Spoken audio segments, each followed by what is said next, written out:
Good afternoon. My name is Brent Weisberg. I'm the Communications Administrative Director for the Salt Lake City Police Department. Today we are here to talk to you about an important event as it relates to April being Sexual Assault Awareness Month. The Salt Lake City Police Department's Central Patrol Division is implementing a new effort to conduct outreach with our business community as it relates to sexual assault.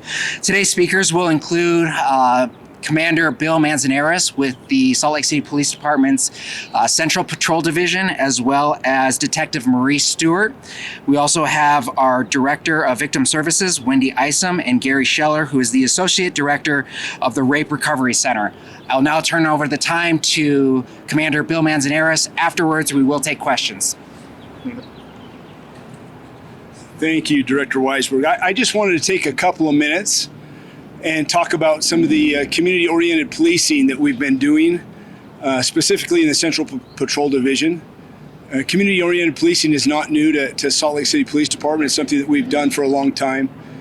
We did kind of push community-oriented policing a little bit more in Central Patrol since the first of the year. And we've done a vast variety of projects since the first of the year, approximately a little over 25 projects since January 1. That our patrol officers have done. And they varied from foot patrols on Main Street, visiting the business owners and the patrons there, to visiting the elementary schools and playing with the kids and handing out stickers, to visiting parks. We served in the food pantry and handed out food. It's been a really big success for our patrol officers to get out and serve. A big part of policing is service, and it's a big part of what we do. Our officers are very busy in the downtown area. Last week alone, we handled just under 800 calls for service in the downtown area. So, our officers are busy, but it's important for us for them to carve out time to do projects like the one that we're going to announce today, to build relationships of trust and to do projects that help the community and help build those relationships. Not only is this good and important for the community, but it is a good thing for our officers. A lot of what we do can be seen as negative.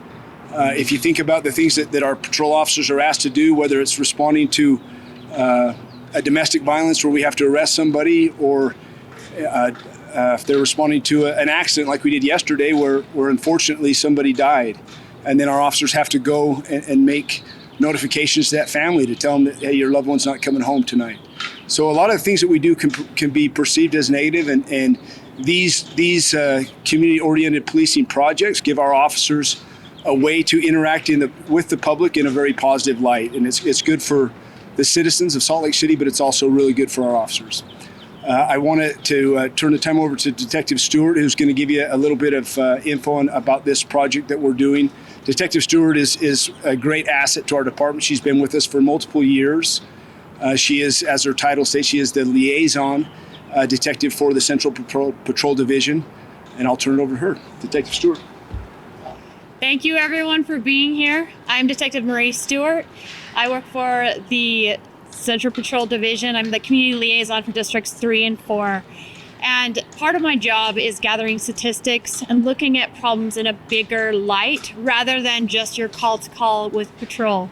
So a couple of months ago, we were looking at statistics for sexual assault, and while we don't have a high number of sexual assaults in Salt Lake City, it was only about 3 in a month. Not even one sexual assault is okay. So bringing down that number is our goal, and part of this collaboration that we recognize with the media and the general public, our businesses, our restaurants, bars, clubs, everyone has a responsibility for the safety of those that come to Salt Lake City. And the message we want to send is that we are committed to helping you have a safe and fun evening in our city. It takes all of us. So I genuinely appreciate you being here.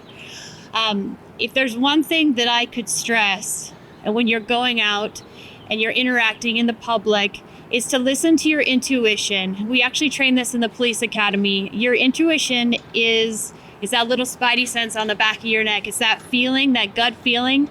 Listen to it because you're right. You're usually right. When you feel like something's wrong, too often we justify it away because we don't want to be rude. It's so many different reasons, but When you listen to that gut feeling, you're going to keep yourself safe. So here at Central Patrol, we have a large number of bars and nightclubs, and working with our bars and nightclubs, which everyone that we've talked to has been so cooperative. We want to also empower the general public, the people that come to Salt Lake City.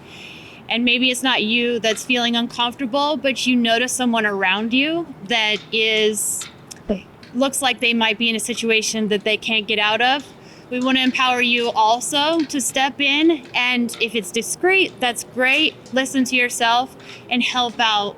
The last thing you want to have happen in the aftermath of disaster are those thoughts of, I should have done this, I should have done that, I saw that, but you didn't do anything. So be the person that steps up and does something.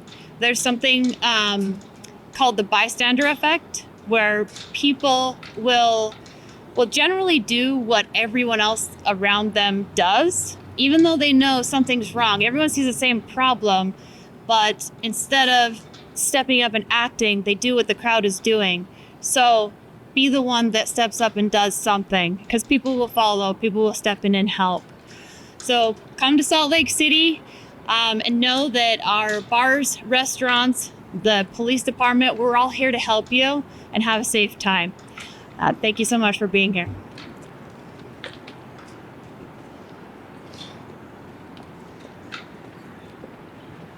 Good morning or afternoon. My name is Wendy Isom. I'm the Director of Victim Services for Salt Lake PD. And as someone who's dedicated 25 years of my career to fighting the evil of sexual assault, I'm so thankful for partners who will join us in prevention work. Ideally, primary prevention is we get a community where we no longer have sexual assault. And while we're working towards that goal, then we have secondary and tertiary prevention, and that is things like bystanders who can intervene. So we do challenge our community, our partners, people who visit our city, people who live in our city, to say something when they see something that just doesn't look right. It can be as simple as offering just a direct question to someone. Are you okay? Would you like me to stay with you? Is there somewhere I can help you get? It can be things like creating a distraction. If you see someone who is harassing someone or sexually assaulting someone, jump in and take action. Call police, offer to take that person to a different safe location where they can choose if they would like to. And even just something as simple as like, I see you, I'm worried about you, may I help you? Those kind of small, kind gestures can actually prevent quite a bit of violence and sexual assault in our community. Unfortunately, after sexual assault occurs, a lot of people don't quite know what to say or do. So there are lots of victim-centered or trauma-informed models out there that help us as a community to know how to support someone. We at Salt Lake PD, we are privileged to have very highly trained victim advocates and very specialized detectives that work with sexual assault survivors every day. But we can share that knowledge with anyone. So if you know someone who has been sexually assaulted and you don't know what to say and you don't know what choices to give them, you can contact our hotline, and Gary will speak in a moment on behalf of Rape Recovery, theirs as well. And we can help give secondary victims, friends, family, loved ones, roommates, neighbors, the words to help support someone after a sexual assault. We at Salt Lake PD do commit to uphold victims' rights. We hold those very, very high, especially on sexual assault cases. So we do commit that if a survivor chooses to report to our agency, they will be treated with fairness, dignity, respect, protection, privacy, and other rights that are afforded, especially the ones spelled out only for sexual assault victims. However, we do know that not everyone wants to file a sexual assault report. So we have offered other opportunities. We have an anonymous online reporting system where a survivor can choose to share as little or as much information as they would like to. It does not instigate a police investigation, but it is still a safe place where someone can test the waters to see what would happen if I said out loud what happened to me.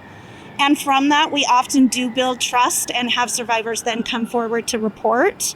But we can provide the full complement of victim services without a police report. A survivor is never under any obligation to give us anything.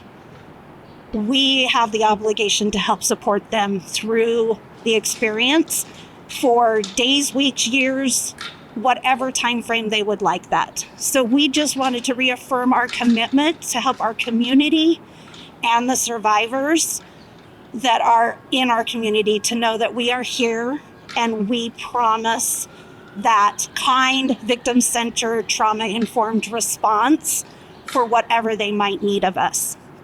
Our 24-hour hotline is one that survivors can call, friends can call, family members.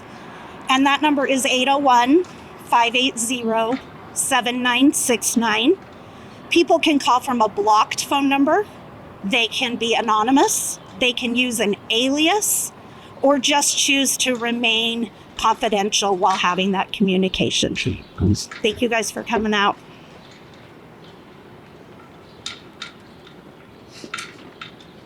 Hi, I'm Gary Scheller, Associate Director of the Rape Recovery Center.